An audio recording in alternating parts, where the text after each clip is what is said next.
What's good, everybody? It is Wednesday, June the 3rd, 2026.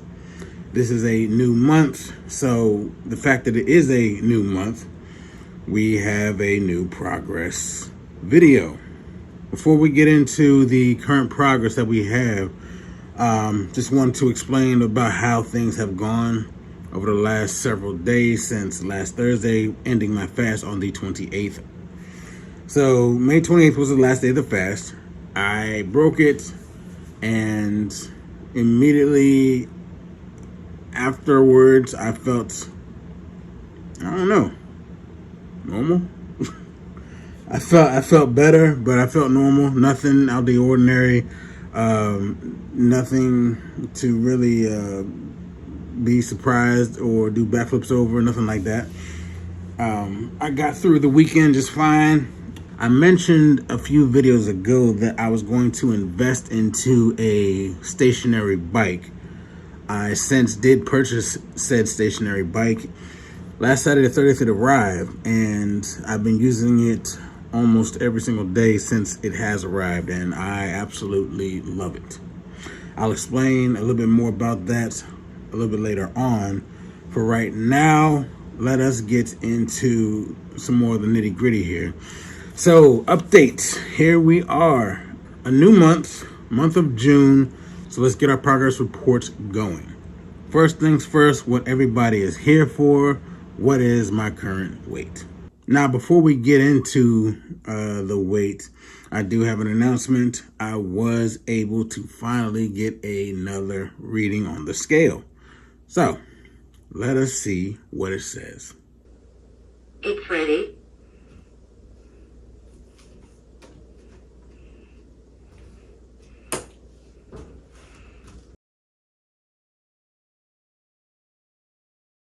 £559.8. 559.8 pounds. All right. In the month of April, I weighed in at 635 pounds. 635 pounds. And now I am at 559.8. You want to say 560, that's fine. Whatever. But I'm gonna round down. I don't care. That means I am 76 pounds lighter. 76 pounds in 2 months. Let's just let that sink in just for a little bit. 76 pounds in 2 months. That is way more than I thought that I could ever accomplish within a 2-month time span.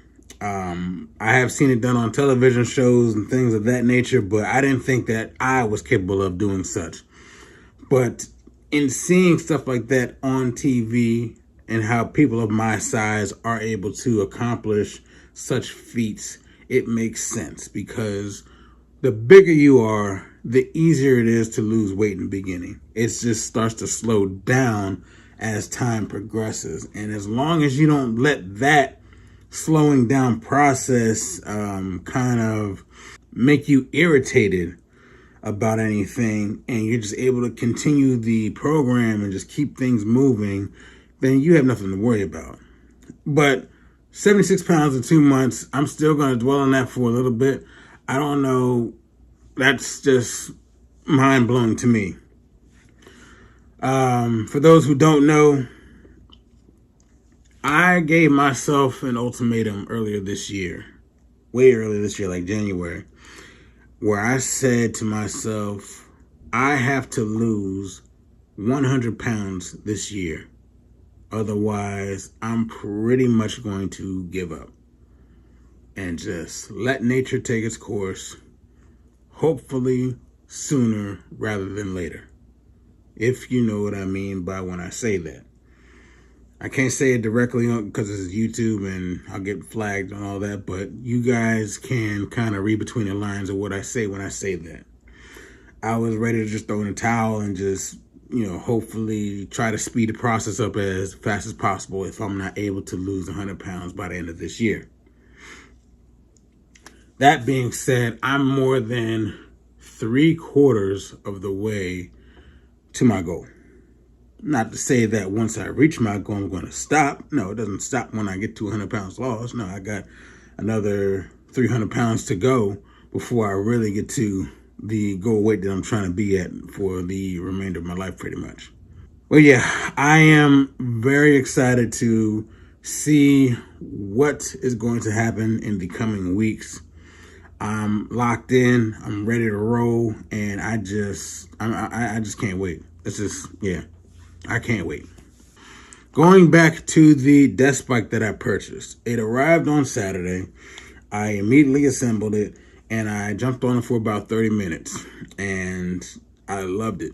I was like, I cannot wait till Monday because I'm about to use the blazes out of this thing.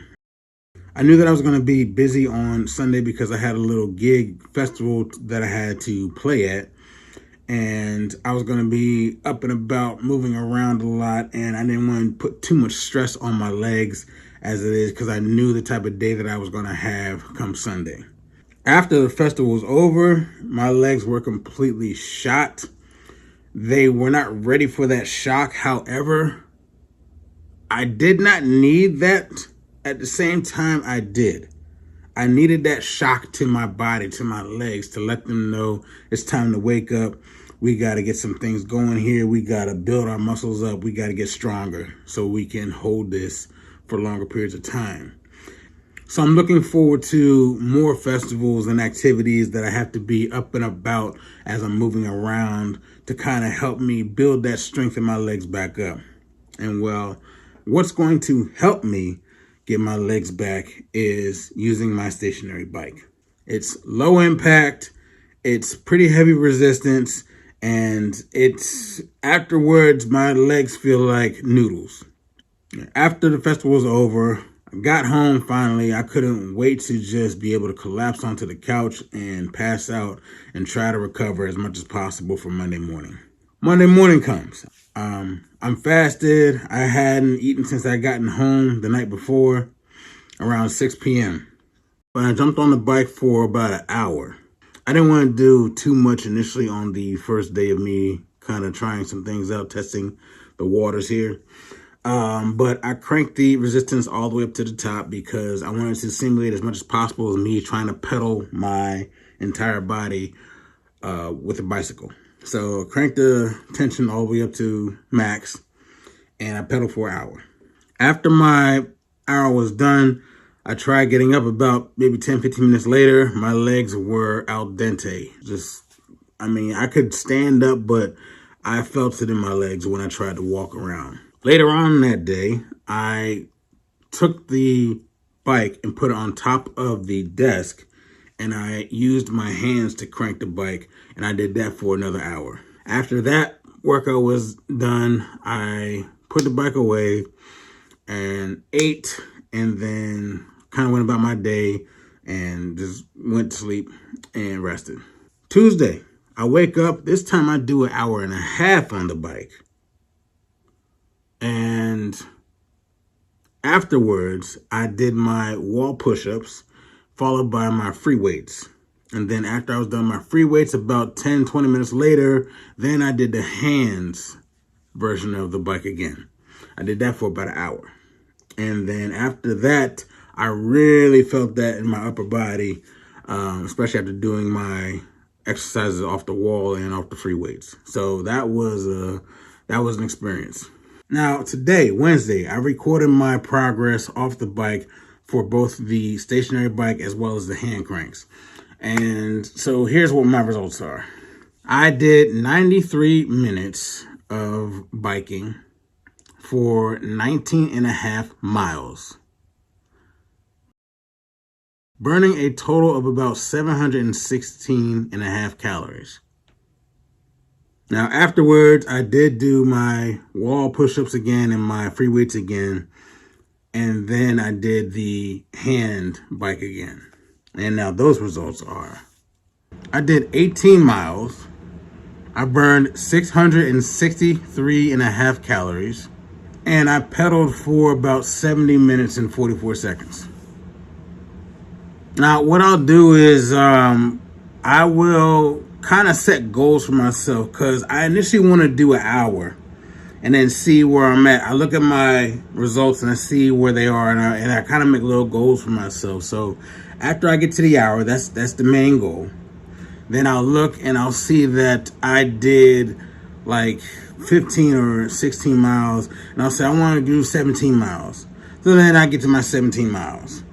Well, then I'll look and see that that I was like 8 minutes away from 70 minutes. And then so I'm like, all right, cool. Well, I got 8 more minutes. I can do 8 more minutes to get to 70 minutes total. And like little goals like that kind of like motivate me just to keep going just a little bit further, a little bit longer, and just to see what I'm really, really capable of and see what I'm made of. And I just absolutely love this little machine. I love it. It's probably one of the best investments that I've made for myself. So as of right now, I'm using it every single day, and I'm loving every single second of it. What makes it so easy is I can sit in the most comfortable chair in the house, and I can just crank this thing out. I can just sit and pedal, or I'm sitting and I'm cranking it out on my hands, and it's so easy. I put on my favorite TV shows or my favorite apps that I'm watching, and I'm just going. And then occasionally I'm checking the time and see, okay, where am I at? Where am I at? Where can I go? Where can I go? But that's what makes this thing so easy to use. The fact that I can just sit in my comfortable chair and I can just pedal away. I'm getting a workout. I'm sweating, and it's just the easiest thing. Like, bro, it's the easiest thing. I don't got to worry about going to a gym. I don't got to worry about going outside. It's low impact on my knees. It's just perfect. As you can see, my odometer meter is currently at 157.3 miles so far. Now, that's ever since I got it and put it together and hooked it up and started using the bike. I cannot reset the odometer, rightfully so. I guess it's an odometer. But I just have to wait till it gets to 999.9 miles before it'll finally reset itself. So technically, that is a nice goal to kind of keep in mind. Like I can crank out 1,000 miles, and then that's going to be kind of like a milestone all in itself. Last but certainly not least, I am changing my diet up. Now, I know in my title, BNS, fasting and keto. I usually try to stick to a ketogenic diet mostly. But in this diet, it's more of a starch-based diet. And that being said, it's more starchy foods, such as we have vegetables, mainly like cucumber, carrots, broccoli, corn. My personal favorite is potatoes, and you have other starches like rice and pasta, but I don't really like to use rice and pasta. My main starch of choice is going to be potatoes. And what this consists of is how your body processes starchy foods. They break down slower, and it takes more time for you to digest in your body. So what I'll do is I'll eat one time a day, and that's usually going to be around 1 or 2 o'clock p.m. I'll wake up in the morning, which is going to be around 4 or 5 o'clock in the morning, which that means I'm already at least 12 hours fasted, because the last time I ate was around 1 or 2 p.m. I'll wake up fasted. I'll do my workouts fasted. That way, whenever my body is looking for energy to use for itself, to sustain itself for the day, there's no food in my body. And so therefore, my glycogen is low, my insulin is low, my blood sugar is low, so therefore my fat cells are now more perceptive to being used for energy. That is the whole point of that. After I finish exercising and after I've rested for a little bit, I'll then go and eat in the afternoon. So it's been at least 24 hours. And I will eat probably about 75% of my food is going to be a starch of some sort. Eating the starchy foods, my body takes longer to break them down. Therefore, I do not get a spike in insulin. I do not get a spike in my blood sugar. Therefore, my fat cells are still open to be used for energy, because my body's going to need to use energy to help break down all that starch that I have consumed. In a sense, it's kind of burning the candle at both ends. Now, starchy foods help you feel fuller for longer. So I can go hours upon hours after eating and not get hungry.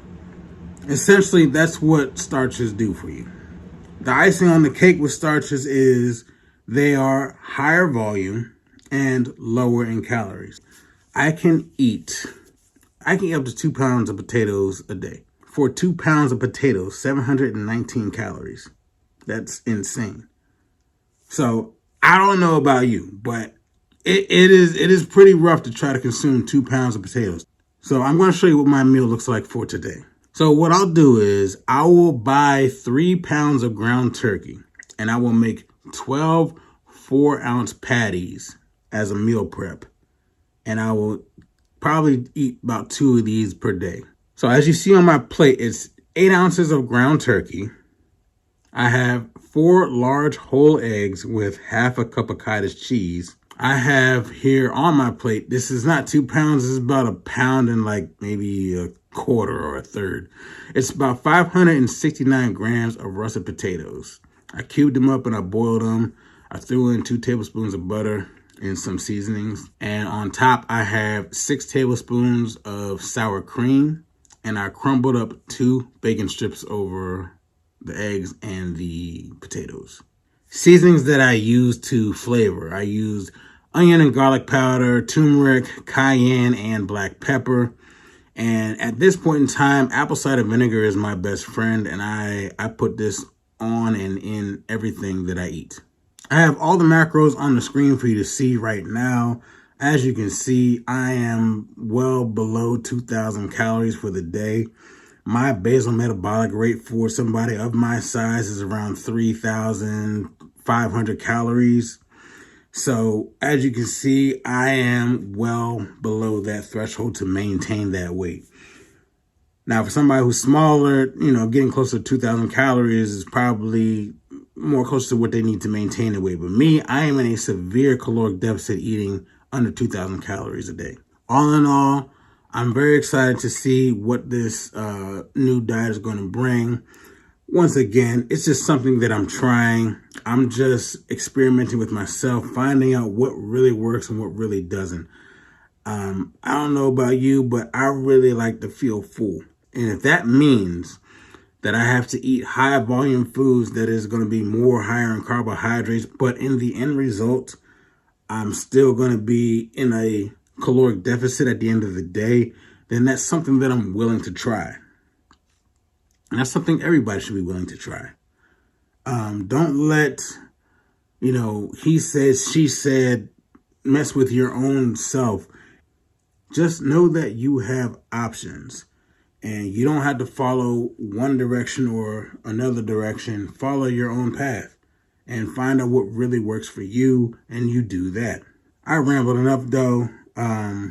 We're kicking this thing off for the month of June. Let's see where this thing goes. Follow me for more. Like, comment, subscribe. Any questions, comments, concerns, leave them down below. We will see you all in the next video. You all have a good one.